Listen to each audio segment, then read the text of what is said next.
জাকসু নির্বাচনে প্যানেল দিল ছাত্রদল। জিএস পদে লড়বেন নারী প্রার্থী। রাকসুতে ডোপ টেস্ট, চাকসুতে তফসিল ঘোষণা। 12 অক্টোবর ভোট গ্রহণ।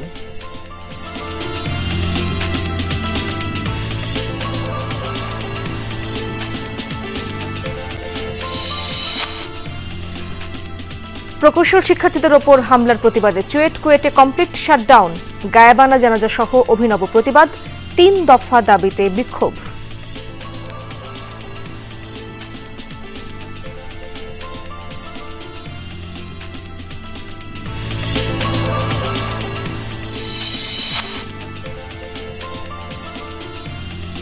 আবু সাইদ হত্যা মামলায় আজ সাক্ষ্য দিলেন বাবা মকবুল হোসেন। চান ছেলের হত্যাকারীদের দৃষ্টান্তমূলক তার জীবদ্দশায় যেন তিনি তার সন্তানের হত্যার বিচার দেখে যেতে পারেন।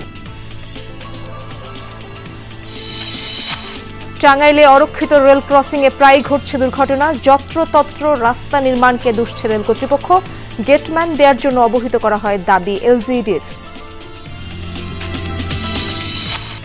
সার সংকটে ফলন নিয়ে দুশ্চিন্তায় মেহেরপুরের চাষিরা। মজুদ তলানিতে বাড়তি দাম নেয়ার অভিযোগ, অস্বীকার ডিলারদের। এই সার হয়েছে 2 নম্বর সার। এই 1 বস্তা জায়গায় 2 বস্তা দিও, এই আগে যা কাজ হইতো সেভাবে কাজ হয়েছে না। সার তো পাচ্ছে না, আর যদিও পাচ্ছে সারের প্রচুর দাম। সুন্দরবনের গহীনে 400 বছরের প্রাচীন কালী মন্দির। রাজা প্রতিপাদিত্যের স্থাপনা, ধারণা প্রত্নতত্ত্ববিদদের। দর্শনার্থীদের জন্য খুলে দেওয়া হয়েছে ইতিহাসের দরজা।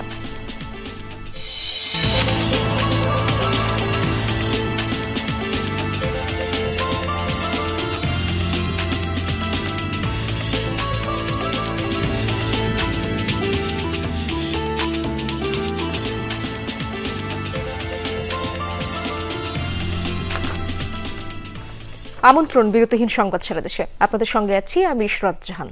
এতক্ষণ শিরোনামগুলো দেখছিলেন। জাকসু নির্বাচনে অংশ নিতে 25 সদস্যের প্যানেল ঘোষণা করেছে ছাত্রদল। জিএস পদে লড়াইয়ে মনোনয়ন পেয়েছেন নারী প্রার্থী। এদিকে রাকসুতে শুরু হয়েছে প্রার্থীদের ডোপ টেস্ট কার্যক্রম।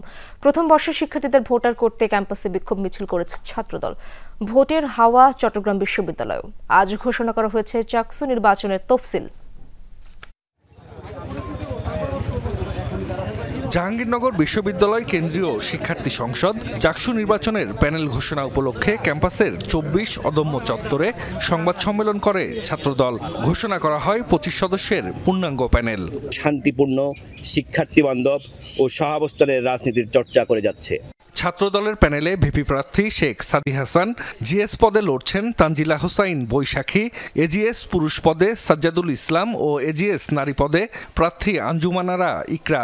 সুষ্ঠু ভোট হলে পূর্ণ প্যানেলে জয়ী হওয়ার আশাবাদ জানান সংগঠনটির নেতারা।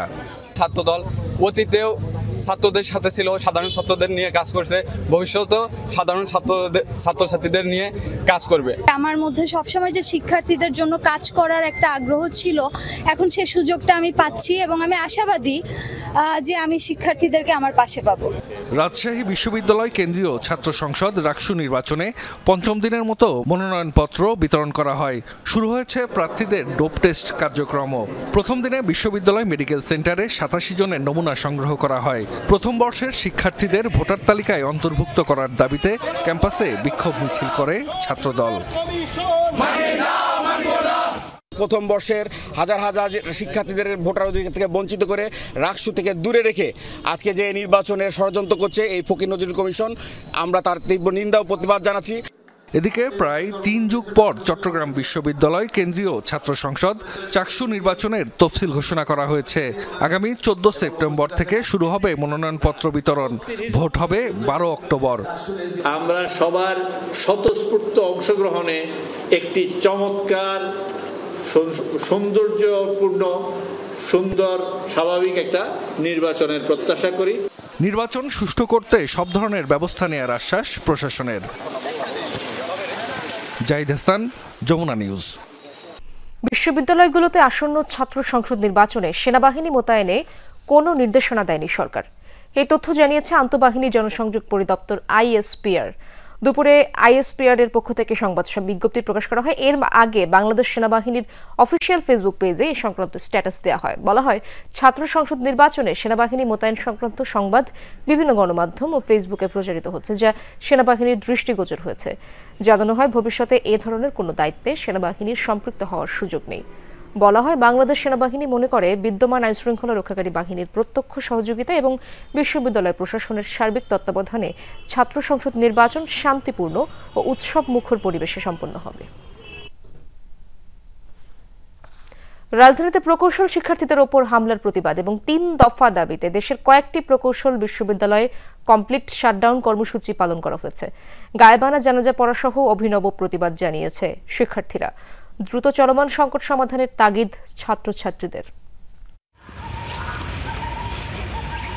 পুরো ক্যাম্পাসের মতো ফাঁকা ক্লাসরুমগুলো, চারিদিক শুনশান নীরবতা, নেই একজন শিক্ষার্থীও। ঢাকায় প্রকৌশল শিক্ষার্থীদের উপর হামলার প্রতিবাদে ক্লাস পরীক্ষা বর্জন করে শাটডাউন কর্মসূচি পালন করেছে চট্টগ্রাম প্রকৌশল ও প্রযুক্তি বিশ্ববিদ্যালয় চুয়েটের ছাত্রছাত্রীরা। পাশাপাশি নবম গ্রেড সহকারী প্রকৌশলী পদে পরীক্ষার মাধ্যমে নিয়োগ ও ন্যূনতম যোগ্যতা বিএসসি ইঞ্জিনিয়ার করা সহ 3 দফা দাবিও তুলে ধরেন চুয়েট শিক্ষার্থীরা। আমরা যখন এই 3 দফা দাবি নিয়ে মাঠে নেমেছি, প্রশাসন কর্তৃক, পুলিশ কর্তৃক এবং উপর মহল কর্তৃক আমাদের উপর যে অত্যাচার, নির্যাতন, নিপীড়ন চালানো হয়েছে। প্রকৌশল শিক্ষার্থীদের উপর হামলার প্রতিবাদ হয়েছে রাজশাহী প্রকৌশল ও প্রযুক্তি বিশ্ববিদ্যালয়েও। সাপ্তাহিক ছুটি থাকায় এমনিতেই ক্লাস পরীক্ষা হয়নি। তবে উপসহকারী প্রকৌশলী পদে ডিপ্লোমাধারীদের পাশাপাশি উচ্চ ডিগ্রিধারীদেরও আবেদনের সুযোগ দেওয়া সহ আরও কয়েকটি দাবি তুলে ধরেন রুয়েট শিক্ষার্থীরা। আমাদের 3টা দফা ছিল যে 9 গ্রেডকে প্রমোশন মুক্ত করতে হবে, 10 গ্রেডকে আপনার সবার জন্য উন্মুক্ত করতে হবে, আর বিএসসি ছাড়া ইঞ্জিনিয়ার দেওয়া যাবে না। তবে ব্যতিক্রমী চিত্র দেখা গেছে কুয়েটে। আন্দোলনে নৈতিক সমর্থন থাকলেও বেশিরভাগ বিভাগেই চলেছে ক্লাস পরীক্ষা। শিক্ষার্থীদের মতে ক্যাম্পাসে সংঘর্ষ সহ নানা কারণে এরই মধ্যে ব্যাহত হয়েছে একাডেমিক কার্যক্রম। সেই ক্ষতি পুষিয়ে নিতেই ক্লাস পরীক্ষা বর্জন করা হয়নি। যে 3 দফা দাবি নিয়ে আন্দোলন হচ্ছে তার প্রতি সম্পূর্ণ একমত পোষণ করছি, কিন্তু কুয়েটে আপনারা জানেন গত 5 মাস ধরে বন্ধ ছিল, যার কারণে পুরোপুরিভাবে শাটডাউন আমাদের পক্ষে সম্ভব হচ্ছে না। একই ঘটনার প্রতিবাদে বিক্ষোভ হয়েছে রাজশাহী বিশ্ববিদ্যালয়েও। ক্যাম্পাসের প্রধান ফটকের সামনে ঢাকা রাজশাহী মহাসড়কের একাংশে বিক্ষোভ করেন তারা। প্রতিবাদ কর্মসূচিতে শিক্ষার্থীদের ওপর হামলার নিন্দা জানিয়ে প্রশাসনের গায়েবানা জানাজা পড়েন সিলেট শাহজালাল বিজ্ঞান ও প্রযুক্তি বিশ্ববিদ্যালয়ের আন্দোলনরতরা। ক্ষোভ জানিয়েছে টাঙ্গাইলের মাওলানা ভাসানী বিজ্ঞান ও প্রযুক্তি বিশ্ববিদ্যালয়ের ছাত্রছাত্রীরাও। 10ম গ্রেডে শুধু ডিপ্লোমাদের জন্য 100% কোটা রাখা হয়েছে। আমরা সেখানে চাচ্ছি যে কোনো কোটা প্রথা থাকবে না, আমরাও পরীক্ষা দিব, তারাও দিবে।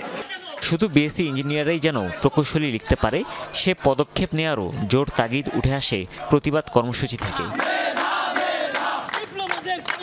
হুমায়ুন রশিদ, যমুনা নিউজ। জীবদ্দশায় ছেলের চাকরি দেখতে না পেলেও সন্তানের হত্যাকারীদের বিচার দেখতে চান মকবুল হোসেন। আজ আন্তর্জাতিক অপরাধ ট্রাইব্যুনালে সাক্ষ্য দেওয়ার সময় কথা বলেন জুলাই গণঅভ্যুত্থানের প্রথম শহীদ আবু সাইদের বাবা। অন্যান্য সাক্ষীরাও তুলে ধরেন আবু সাইদ হত্যার ঘটনার বিবরণ।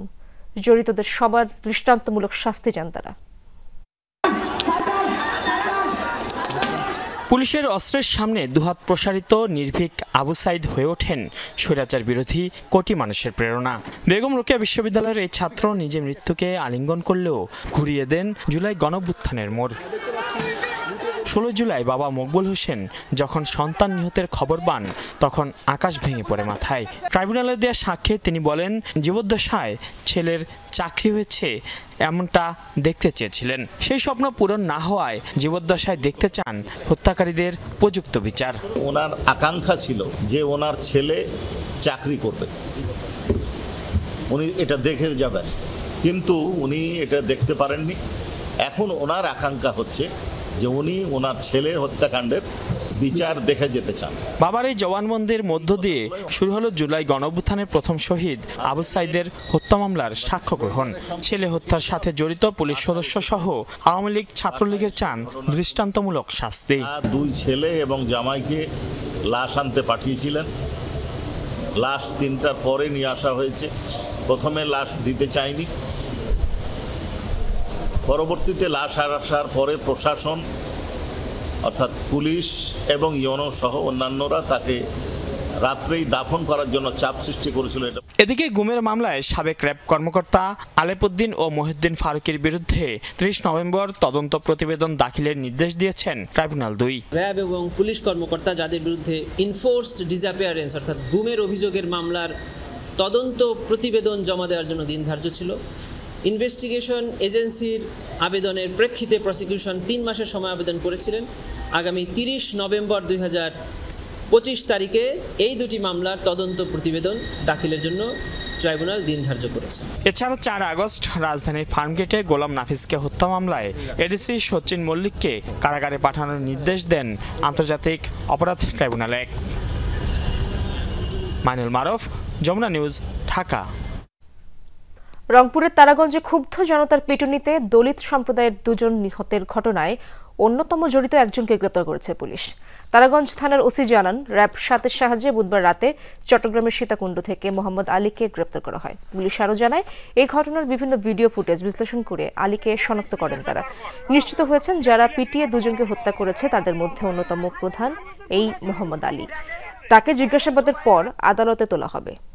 গেল 9 আগস্ট অজ্ঞান পার্টি সন্দেহে উত্তেজিত জনতার পিটুনিতে মারা যায় রূপলাল ও প্রদীপ কুমার নামের 2 জন।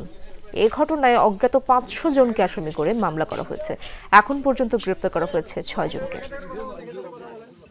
গোপন সংবাদের ভিত্তিতে জানতে পারি যে চট্টগ্রামের সীতাকুণ্ড থানা এলাকায় আছে। পরে আমি সঙ্গে অফিসার পরিষদ সীতাকুণ্ড থানা এলাকায় যাই। ওখানে র্যাব 7 চট্টগ্রাম এর সহায়তায় ওকে সীতাকুণ্ড থানা এলাকা থেকে গ্রেপ্তার করে তারপর ওই থানার মাধ্যমে বর্তমানে তারাগঞ্জ থানায় নিয়ে আসে। নারায়ণগঞ্জের সিদ্ধিরগঞ্জে গ্যাস লিকেজ থেকে বিস্ফোরণের ঘটনায় আরও একজনের মৃত্যু হয়েছে। এ নিয়ে প্রাণ হারালেন 3 জন। তারা সবাই একই পরিবারের সদস্য ছিলেন। ভোরে ঢাকায় জাতীয় বার্ন ইনস্টিটিউটে মৃত্যুবরণ করেন হাসান গাজী। এর আগে গেল রোববার ও সোমবার চিকিৎসাধীন অবস্থায় মারা যান হাসান গাজীর ছেলে এবং শাশুড়ি। গত শুক্রবার উপজেলার পূর্ব পাইনাদি এলাকায় গ্যাস লিকেজ থেকে বিস্ফোরণে দগ্ধ হন নারী ও শিশুসহ 9 জন। পরে আশঙ্কাজনক অবস্থায় হাসপাতালে ভর্তি করানো হয় দগ্ধদের। আহতদের মধ্যে আরও 2 জন আশঙ্কাজনক অবস্থায় আইসিইউতে আছেন। টাঙ্গাইলে 46টি লেভেল ক্রসিং এর মধ্যে অধিকাংশই অরক্ষিত। এসব ক্রসিং এর মাঝে মধ্যেই ঘটছে দুর্ঘটনা। রেল কর্তৃপক্ষ বলছে, যত্রতত্র রাস্তা নির্মাণের কারণে বাড়ছে অনুমোদনহীন রেল ক্রসিং এর সংখ্যা। এজন্য স্থানীয়দের পাশাপাশি রাস্তা নির্মাণের সাথে সংশ্লিষ্ট দপ্তরকেও দুষছেন রেলওয়ের কর্মকর্তারা। যদিও এলজিইডি বলছে, জনগণের প্রয়োজনেই সড়ক নির্মাণ করা হয়। সেখানে গেটম্যান দেওয়ার জন্য রেল কর্তৃপক্ষকে অবহিতও করা হয়। টাঙ্গাইলে যমুনা নদী ঘেঁষা কালিহাতী উপজেলার ইব্রাহিমাবাদ রেল স্টেশন থেকে মির্জাপুর স্টেশন পর্যন্ত ক্রসিং 46টি। এর মধ্যে অনুমোদিত লেভেল ক্রসিং মাত্র 16টি। অরক্ষিত ক্রসিংগুলোই গেটম্যান না থাকায় মাঝে মধ্যেই ঘটছে দুর্ঘটনা। চলতি বছর এ পর্যন্ত দুর্ঘটনায় প্রাণ গেছে 15 জনের। গত বছর মারা যান 23 জন। তার আগের বছর 40 জনের প্রাণ গেছে। আহত আর পঙ্গুত্ব হয়ে কাটছে অনেকের জীবন। এসব অরক্ষিত ক্রসিংয়ে ঝুঁকি নিয়েই চলাচল করতে হচ্ছে স্থানীয়দের। গেটম্যান নেই, তার জন্য এই দিক থেকে ট্রেন আসতে পারে, এই দিক থেকে ট্রেন আসতে পারে। জীবনের নিরাপত্তার জন্য এদিক ওদিক সাবধানে করা যায়। স্টুডেন্ট চলাচল করে, এদিক দিয়ে সামনে স্কুল আছে, এদিক দিয়ে হাইটে মানুষ চলাচল করে, তার জন্য এটা মনে করেন যে একটা আমাদের জন্য ঝুঁকি। এখানে সেফটি নাই, তারপরে মানুষ জানের ভয় আর কি সতর্কভাবে যায়। খুব গুরুত্বপূর্ণ রাস্তা, এই রাস্তায় যদি রেল লাইন থেকে একটা লোক দিত আমাদের জন্য খুব ভালো হতো। রেল কর্তৃপক্ষ বলছে, যেখানে সেখানে রাস্তা নির্মাণের কারণে বাড়ছে অনুমোদনহীন ক্রসিং। এজন্য স্থানীয়দের পাশাপাশি সড়ক নির্মাণের সাথে সংশ্লিষ্ট দপ্তরকেও দুষছেন রেলওয়ের কর্মকর্তারা। বৈধ যে গেটগুলোতে সেগুলোতে কোনো সময়ই অ্যাক্সিডেন্ট ঘটছে না, কিন্তু এলাকাবাসীর লোকজন সেখানে গিয়ে অবৈধভাবে কিছু রাস্তা তৈরি করেছে এবং সেখানেই এই ঘটনাগুলো ঘটছে। গেট বানাচ্ছে ইচ্ছা মতো, বলেন বা যে বলেন ওরা গেট ওরা ওদের মতো বানায়। নিরাপত্তা কিভাবে নিশ্চিত হবে সেটা নিয়ে আর মাথা ঘামায় না। আর রেলেরও তো 47,000 জনবল মঞ্জুরি, কিন্তু আছে 22,000। তাদের সব অনুমোদিত গেটেই অনেক সময় জনবল দিতে রেল হিমশিম খায়। এলজিইডির নির্বাহী প্রকৌশলীর দাবি, গ্রামীণ সড়ক নির্মাণের ক্ষেত্রে ক্রসিংয়ের জন্য গেটম্যান নিয়োগ দিতে রেল কর্তৃপক্ষকে অবহিত করতে মন্ত্রণালয়ে চিঠি দেয়া হয়। যেগুলি আমাদের বিভিন্ন উপজেলা সড়ক ইউনিয়ন সড়কের মধ্যে দিয়ে অতিক্রম করছে, সেগুলি আমাদের তাদের মিনিস্ট্রিতে আমাদের পাঠানো আছে যেগুলো গেটম্যান দেওয়ার জন্য। তো অনেক জায়গায় তারা আসলে রিসোর্স না গেটম্যান দিতে পারে না, কারণ আঞ্চলিক সড়কগুলিতে হয়তো তারা দিচ্ছে। যে অংশটা রেল ক্রসিং করছে সেই অংশটা আমরা কাঁচা রেখে দেবো অথবা ম্যাকাডাম করে রেখে দেবো, কার্পেটিং করবো না, যাতে দুর্ঘটনা এড়ানো যায়। এবং আমাদের একটা স্ট্র্যাটেজি আছে যে আমরা এখানে 2-3টা করে আপনি স্পিড ব্রেকার দিয়ে দিব। লেভেল ক্রসিংয়ে দুর্ঘটনা এড়াতে সরকারি দপ্তরগুলোর মধ্যে সমন্বয়ের উপর জোর দিয়েছেন সচেতন নাগরিকরা। জাহিদ হাসান, যমুনা নিউজ। যশোরে আলাদা অভিযানে 36টি স্বর্ণের বার সহ 3 পাচারকারীকে আটক করেছে বিজিবি। সকালে সদরের কোদালিয়া বাজার ও যশোর নড়াইল সড়কের তারাগঞ্জ বাজারে অভিযান চালায় 49 বিজিবি। এ সময় 5 কেজি 334 গ্রাম ওজনের 36টি স্বর্ণের বার জব্দ হয়। আটক করা হয় মানিকগঞ্জের আশরাফুল, যশোরের সুজন এবং জাহিদকে। 49 বিজিবি কমান্ডিং অফিসার জানান, আটককৃতরা ঢাকা থেকে এসে বাস পরিবর্তন করছিল। তাদেরকে তল্লাশি করে শরীরে বিশেষ কৌশলে লুকিয়ে রাখা বারগুলো জব্দ করা হয়। রাজধানীর বিভিন্ন এলাকার চোরা কারবারিদের কাছ থেকে স্বর্ণগুলোর বাহক হিসেবে সীমান্ত দিয়ে ভারতে পাচারের চেষ্টা করছিল তারা। আটককৃতদের কোতোয়ালি থানায় হস্তান্তর করা হয়েছে। জব্দকৃত বারগুলো আনুমানিক মূল্য 7,89,00,000 টাকা। পঞ্চগড়ের তেঁতুলিয়ায় রাজশাহী কৃষি উন্নয়ন ব্যাংকের ভজনপুর শাখায় ডাকাতির চেষ্টাকালে এক যুবককে আটক করেছে পুলিশ। গতরাতে উপজেলার ভজনপুকুর বাজারে এই ঘটনা ঘটে। পুলিশ জানায়, খাবার খেতে বাইরে গিয়ে কিছুক্ষণ পর ব্যাংকের ভেতরে আলো দেখতে পান নিরাপত্তা কর্মী। সন্দেহ হলে মুঠোফোনে ব্যাংক ম্যানেজার, কর্মকর্তা সহ স্থানীয়দের বিষয়টি জানান। পরে ব্যাংকের ভেতর থেকে শহীদুল হক নামে এক যুবককে আটক করা হয়। এ সময় তার সাথে থাকা একটি ব্যাগ এবং ডাকাতির সরঞ্জাম জব্দ করা হয়। খবর পেয়ে ঘটনাস্থলে গিয়ে শহীদুলকে আটক করে পুলিশ। এই ঘটনায় এখনো মামলা হয়নি। ব্যাংকের যে আমাদের নিরাপত্তা প্রহরী আনিস অস্থায়ী থাকে, সে খাবার খাওয়ার জন্য বাইরে গেছিল। এই মুহূর্তে এখানে ভিতরে আসে, দেখে বাইরে থেকে যে এখানে একজন ব্যক্তি চেয়ারে বসে আছে। টাকা তোলার পর আর বাইরে হয়নি, ভিতরে ছিল। এদিকে ঝিনাইদহের শৈলকুপায় ইসলামী ব্যাংকের একটি এজেন্ট শাখায় জানালার গ্রিল কেটে ভল্ট থেকে প্রায় 1,26,000 টাকা নিয়ে গেছে দুর্বৃত্তরা। উপজেলার গাড়াগঞ্জ বাসস্ট্যান্ডে এই ঘটনা ঘটে। পুলিশ জানায়, বাসস্ট্যান্ড এলাকায় মসজিদের পাশের মার্কেটের 2য় তলায় ইসলামী ব্যাংকের এজেন্ট ব্যাংকিং এর শাখা। রাতে ব্যাংকের জানালার গ্রিল কেটে ভেতরে প্রবেশ করে দুর্বৃত্তরা। পরে ভল্ট ভেঙে নিয়ে যায় নগদ 1,25,759 টাকা ও সিসি ক্যামেরার ডিভাইস। সকালে ব্যাংক খুলে ভল্ট ভাঙা দেখতে পেয়ে পুলিশে খবর দেয় কর্মচারীরা।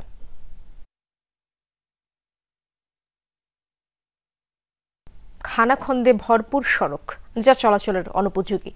বর্ষা মৌসুমে তাও থাকে পানির নিচে, বলছে শেরপুর পৌরসভার কথা। প্রথম শ্রেণীর পৌরসভা হলেও এসব দুর্ভোগ নিত্যদিনের সঙ্গী এখানকার বাসিন্দাদের। বেহাল সড়ক ও জলাবদ্ধতা থেকে মুক্তি চায় পৌরবাসী। সংশ্লিষ্টরা বলছেন, সড়ক সংস্কারে নেওয়া হয়েছে উদ্যোগ। প্রকল্প রয়েছে ড্রেনেজ ব্যবস্থা আধুনিকায়নের। কাগজে কলমে প্রথম শ্রেণীর পৌরসভা, তবে সামান্য বৃষ্টিতেই তলিয়ে থাকে সেই পৌর এলাকা। বর্ষা মৌসুমে এমন দুর্ভোগ যেন শেরপুর পৌরবাসীর নিত্যদিনের সঙ্গী। অপরিকল্পিত ড্রেনেজ ব্যবস্থার কারণে বাসাবাড়িতেও পানি ঢুকে পড়ে। প্রত্যেকটা অলিগলি পানির অবস্থা খুবই খারাপ। বৃষ্টি এলে, একটু বৃষ্টি এলেই পানিতে আমরা 8 উপরে পানি উঠে পড়ে। ড্রেন নাই, ড্রেনের অবস্থা খুবই খারাপ। 10 মিনিট পরিমাণ বৃষ্টি হলে এইভাবে বৃষ্টিগুলা পানি একের বন্ধু আমাদের দোকানের ভিতরে ঢুকে পড়ে। আমাদের ড্রেনগুলো একদম মনে করে এখানে কোনো কাজই করা হয় না। পৌরসভার যেরকম রাস্তা, যে প্রত্যেকটা রাস্তায় যে আঙ্গুর অটো চালানো খুব কঠিন হয়ে যায়, পানির মধ্যে যাইতে পারি না, আসতে পারি না। অল্প সময়ের বৃষ্টিতেও পানি জমে যায়, অথচ তা সরতে সময় লাগে কয়েক ঘন্টা। চরম বিপাকে পড়তে হয় সড়কে চলাচলকারীদের। 1 ঘন্টার বৃষ্টিতে রাস্তাঘাটে এই হাঁটু সমান পানি, চলাচল করতে জনগণের অনেক কষ্ট হচ্ছে। প্রথম শ্রেণীর পৌরসভায় ভাস্কুরা এত ট্যাক্স দেয়া যদি রাস্তাঘাটে চলাফেরার এই অবস্থা হয়, তাহলে আমরা এই এত প্রথম শ্রেণীর পৌরসভায় বাস করে লাভ কি? সামান্য বৃষ্টি হলেই এই মার্কেটে পানি উঠে দোকানপাট সব তুলে যায়, অফিস তুলে যায়, চলাফেরা খুব কঠিন। শুধু বৃষ্টি না, সামান্য বৃষ্টিতেও মনে করেন একটা সয়লাভ হয়ে যায়। শুধু কি জমে থাকা পানি, বেহাল সড়কও আছে সেই তালিকায়। শহরের অর্ধেকের বেশি রাস্তাই খানাখন্দে ভরপুর। নষ্ট হয়ে গেছে কার্পেটিং, ঘটছে দুর্ঘটনা। শহরের প্রাণকেন্দ্রে গিরিনারায়ণপুরে আমাদের রাস্তার বহুদিন যাবৎ এই বেহাল দশা সড়কের। হ্যাঁ, প্রতি বছরই কাজ হয় নাম দেখানো, কিন্তু কখনো আমরা এলাকাবাসী এর সুফল পাই নাই। এখানে যাইতে সময় দেখা যায় রুটগুলো অনেক কাঁচা, এই কারবাল ভাঙা রাস্তায় ড্রেনের পাশে আমাদের রিস্ক হয়ে যেতেছে। পৌরসভার সহকারী প্রকৌশলী জানালেন, জলবদ্ধতা নিরসনে নেওয়া হয়েছে প্রকল্প, দ্রুতই হবে সমস্যার সমাধান। ক্ষতিগ্রস্ত সড়কও সংস্কারের আশ্বাস দিলেন তিনি। ম্যাক্সিমামই ড্রেনেরই যে আউটলেটগুলো কমপ্লিট করা আছে, কিন্তু আউটলেটের সাথে যে ইনলেটের সংযোগ এখানে কিছু কিছু অংশে বাকি আছে, যেগুলো আমরা আর্থিক সংকটের কারণে দিতে পারি নাই। তবে যেখানে ওয়াটার লকিং হয় 3 থেকে 4 ঘন্টার মধ্যে পানি আবার সরে যায়। কিছু কিছু রাস্তা যে খালাখন্দের সৃষ্টি হয়েছে, এর মধ্যে কয়েকটি রাস্তা আছে যেটা এখনো জামানত দেওয়া হয় নাই। আমরা সংশ্লিষ্ট ঠিকাদারের সাথে যোগাযোগ করেছি। শেরপুর পৌরসভার 9টি ওয়ার্ডে লক্ষাধিক মানুষ বসবাস করে। রাহিম সারোয়ার, যমুনা নিউজ। নারায়ণগঞ্জ সিটি কর্পোরেশনের 2025-26 অর্থ বছরের 775 কোটি টাকার বাজেট ঘোষণা করা হয়েছে। সকালে নগর ভবন অডিটোরিয়ামে বাজেট ঘোষণা করেন নারায়ণগঞ্জ সিটি কর্পোরেশন প্রশাসক AHM কামরুজ্জামান। প্রস্তাবিত বাজেটে রাজস্ব ও উন্নয়ন খাতে আয় দেখানো হয়েছে 775 কোটি 33,78,158 টাকা এবং ব্যয় দেখানো হয়েছে 678 কোটি 93 লাখ টাকা। উদ্বৃত্ত থাকবে 96 কোটি 40,21,019 টাকা। প্রস্তাবিত বাজেট চূড়ান্তের আগে এনসিসি কর্তৃপক্ষ একাধিক বৈঠক করেন। তারই ধারাবাহিকতায় বাজেটের আকার ও খাত ভিত্তিক ব্যয় নির্ধারণ করা হয় বলে জানান সিটি প্রশাসক। নগরবাসীর মানসম্মত নাগরিক সেবা প্রদানের লক্ষ্যে বাস্তবতা নিরিখে আয়ের সঙ্গে সঙ্গতি রেখে 2025-26 অর্থ বছরের বাজেট প্রণয়ন করা হয়েছে। আমি নারায়ণগঞ্জ সিটি কর্পোরেশনের 2025-26 অর্থ বছরের জন্য মোট 775 কোটি 33,78,158 টাকার বাজেট ঘোষণা করছি।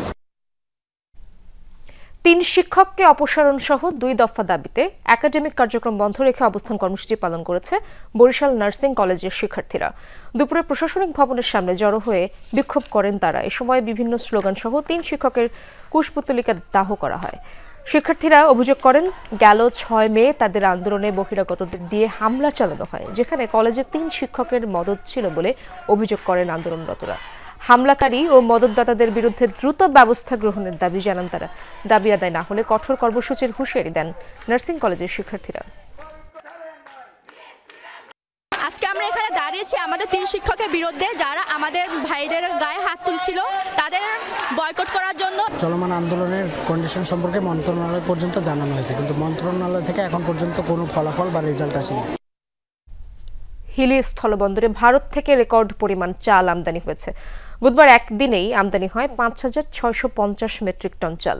আমদানি বাড়ার সাথে সাথে প্রতি কেজি চালের দাম কমেছে 3 থেকে 4 টাকা। হিলি বন্দরের পাইকারি বাজারে প্রতি কেজি সম্পা চাল বিক্রি হচ্ছে 67 থেকে 68 টাকায়, মিনিকেট বিক্রি হচ্ছে 62 টাকা এবং মোটা জাতের স্বর্ণা চাল বিক্রি হচ্ছে 50 থেকে 51 টাকা কেজি দরে। একদিকে আমদানি বেশি, অন্যদিকে দাম তুলনামূলক কম থাকায় দেশের বিভিন্ন প্রান্ত থেকে পাইকারি ক্রেতারা আসছেন এই বন্দরে। মেহেরপুরে সার সংকটে বিপাকে কৃষক, চাহিদার তুলনায় মিলছে সিকি ভাগ।